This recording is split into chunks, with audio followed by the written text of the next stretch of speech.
वो खड़ी रही, अड़ी रही और लड़ती रही। ऐसा करने वाली के नाम से देश ही नहीं, आज पूरी दुनिया भी परिचित हो चुकी है। नाम है विनेश फोगाट। पेरिस में हो रहे खेलों के महाकुंभ में हरियाणा की इस छोरी ने भारत का सीना गर्व से चौड़ा कर दिया है। ये वही विनेश फोगाट है जिनके लिए कुछ महीने पहले तक कई तरह की बातें कही गई थी। जब वो न्याय की मांग कर रही थी तो उन्हें विपक्ष का मोहरा कहा गया। जब वह जंतर मंतर पर ब्रजभूषण शरण सिंह के खिलाफ आवाज उठा रही थी तो पुलिस की उनके साथ हाथापाई हुई थी।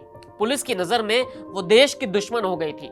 उन्हें संसद तक नहीं जाने दिया गया था। विनेश ने भी सोच लिया था कि ठीक है, जो करना है कर लो, ये तुम्हारा एक्शन है, मेरा एक्शन तो ओलंपिक में दिखेगा और वहीं से सबको शांत भी कर दूंगी।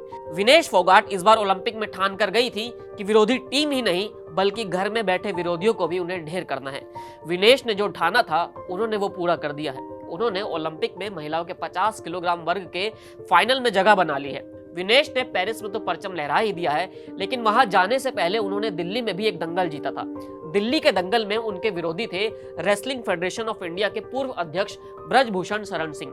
ब्रजभूषण यूपी के कैसरगंज से बीजेपी के सांसद रहे हैं। विनेश, साक्षी समेत कई महिला पहलवानों ने ब्रजभूषण के खिलाफ छेड़खानी, यौन शोषण और मनमानी का आरोप लगाया था।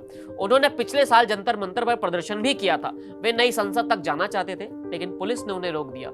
मामला कोर्ट तक पहुंचा। ये सब तब हो रहा था जब देश में लोकसभा चुनाव होने वाले थे। इन आरोपों के बाद बीजेपी पूरी तरह से बैकफुट पर आ गई थी। विनेश, साक्षी और बजरंग पूनिया समेत कई पहलवानों के सामने बीजेपी को झुकना पड़ा और ब्रजभूषण शरण सिंह का टिकट काटना पड़ा। पार्टी ने उनके बेटे को चुनावी मैदान में उतारा। उनकी जीत भी हुई, लेकिन ब्रजभूषण का टिकट कटना और संसद में नहीं जाने देना विनेश और साक्षी की बड़ी जीत रही। उन्होंने उस ब्रजभूषण को सांसद बनने से रोका जिसकी कैसरगंज में तूती बोलती है। जिन ब्रजभूषण के सामने विरोधी नहीं टिकते, उनके सियासी सफर पर विनेश और साक्षी ने ब्रेक लगा दिया। विनेश फोगाट की जीत पर पहलवान बजरंग पूनिया ने भी कहा कि पदक ब्रजभूषण शरण सिंह के चेहरे पर एक तमाचा है। बजरंग पूनिया ने कहा कि मुझे परेशानी इस बात से है कि जब पिछले साल देश की ये बेटियां जंतर मंतर पर प्रदर्शन कर रही थी तो भारत सरकार ने एक भी शब्द नहीं बोला। अब जब उन्होंने अच्छा किया है तो आप उन्हें देश की बेटियां कहकर उन पर गर्व करने की बातें करते हैं। अगर यहाँ पर विनेश के सफर की बात करेंगे तो विनेश फोगाट का ओलंपिक तक का सफर दर्द और आंसुओं से भरा रहा है। विनेश को रियो ओलंपिक में पदक का प्रबल दावेदार माना जा रहा था। उन्होंने शुरुआत भी शानदार की थी। पहले ही मैच में उन्हें तकनीकी श्रेष्ठता के कारण 11-0 से जीत हासिल मिल गई थी, लेकिन क्वार्टर फाइनल में चीन की सुन यानान के खिलाफ मैच में उन्हें चोट लगी। रोते हुए विनेश फोगाट को स्ट्रेचर पर मैच से बाहर ले जाया गया। विनेश को न केवल रियो 2016 से हटने के लिए मजबूर होना पड़ा, बल्कि उन्हें सर्जरी भी करानी पड़ी। वो कई महीने तक खेल से दूर रही। 2018 में उनकी वापसी हुई। टोक्यो ओलंपिक में उन्हें कुछ कर दिखाने का मौका मिला, लेकिन वो क्वार्टर फाइनल से आगे नहीं जा पाई। हार के बाद भारतीय कुश्ती महासंघ ने टोक्यो में विनेश के आचरण के लिए उनके खिलाफ कार्रवाई भी शुरू की, लेकिन WFI ने उनका निलंबन रद्द कर दिया। 2021 में विश्व चैंपियनशिप के लिए ट्रायल से विनेश ने अपना नाम वापस ले लिया, क्योंकि कुछ ही दिनों में उनकी कोहनी की सर्जरी होनी थी। सर्जरी के बाद अपने सोशल मीडिया पर एक पोस्ट किया, कोहनी की सर्जरी हो गई है, चाहे मैं कितनी बार भी गिरूं लेकिन मैं फिर उठूंगी।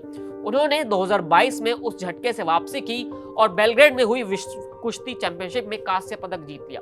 बर्मिंघम में राष्ट्रमंडल खेलों में स्वर्ण पदक भी जीत लिया, लेकिन जून 2023 में उन्हें एक और कोहनी की सर्जरी करानी पड़ी। विनेश फोगाट एशियाई खेलों के लिए तैयार हो रही थी, तभी एक और मुसीबत आ गई। अगस्त में ट्रेनिंग सेशन के दौरान उनके बाएं पैर के घुटने में चोट लग गई। डॉक्टर ने कहा कि सर्जरी से ही चोट ठीक हो सकती है। तब विनेश ने कहा कि भारत के लिए एशियाई खेलों का स्वर्ण पदक बरकरार रखने का जो मेरा सपना था वो मैंने 2018 में जीता था, लेकिन उसको बरकरार रखना अभी नहीं हो पाएगा क्योंकि वो चोट की वजह से इसमें हिस्सा नहीं ले पाई थी। तो विनेश के सफर में ऐसी कई अड़चने आई, लेकिन ये धाकड़ लड़की डटी रही। उसने हार नहीं मानी और आगे बढ़ती रही। विनेश फोगाट जिस वक्त देश की राजधानी की सड़क पर न्याय के लिए लड़ रही थी, तब उन पर तमाम सवाल खड़े किए गए थे। विनेश फोगाट ने तब एक गजब की बात कही थी कि हर कोई सिर्फ लालची है, वो हम लोगों की तरह पागल नहीं है जो न्याय के लिए लड़ सके। एक वक्त जरूर आता है जब आपको न्याय के लिए खड़ा होना होता है। कई खिलाड़ी टीवी पर आते हैं, बड़ी बड़ी बातें करते हैं और कुछ लोग ट्वीट करके चले जाते हैं। मैं उन सभी का शुक्रिया अदा करती हूँ, लेकिन इस तरह की बड़ी लड़ाई में सिर्फ एक ट्वीट काफी नहीं होता है, आपको लड़ना पड़ता है।